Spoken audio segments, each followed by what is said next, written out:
let's talk about some easy ways to make learning fun and engaging at home. First, preschoolers, early before even pre-K, you can do this activity, go fish. You can do letter identification.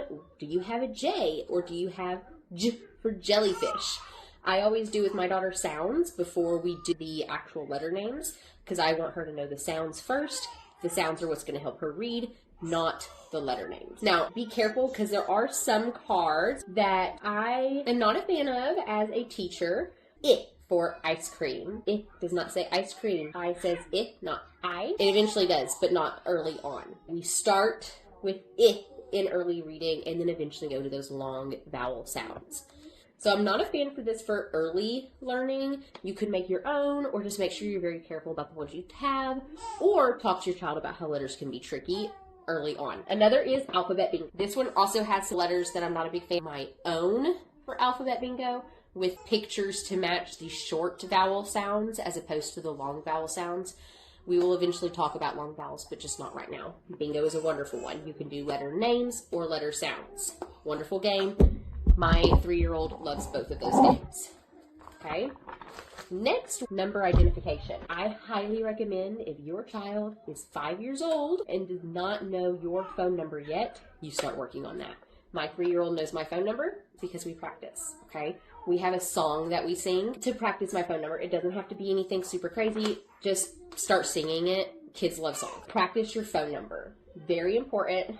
You can put up a little phone book for your child that has pictures of family members and their phone number below it, and they can practice calling.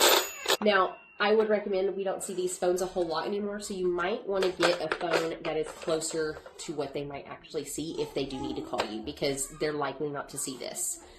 They need to practice on a phone that they are going to see. Even if you just print off a phone that looks like a picture and laminate it, and they can pretend to push the buttons.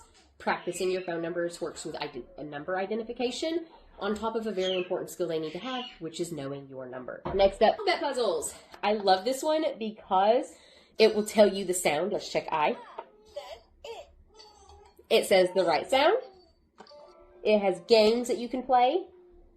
Time to decorate. Press the cookie into the tray to explore color and flavor. P, have pink icing. P, pink, and it's pink, right? Italian wedding cookie. Italian wedding cookies. C, have orange icing.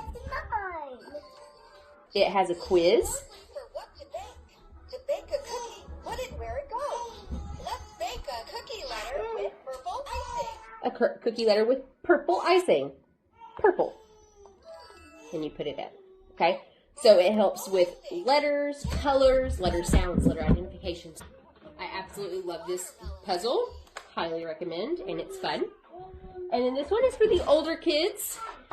I did this with my 3rd graders, my very first year teaching. See these big old jumbo pieces? They make fractions. So if I have this one, and I've had this forever, so the numbers are off, but it says 8/8 or 1 whole. It takes 4 of these to make a whole. This one is half of my whole.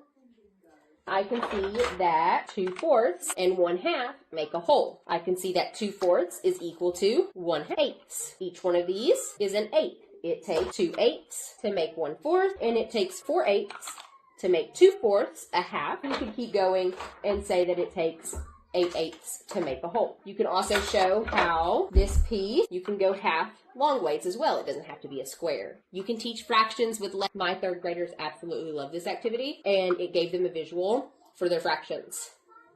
Fractions are tricky. What is a skill that you are struggling with and you want to make fun and engage your child? I'll see if I have a game. For you to help your child have fun with learning.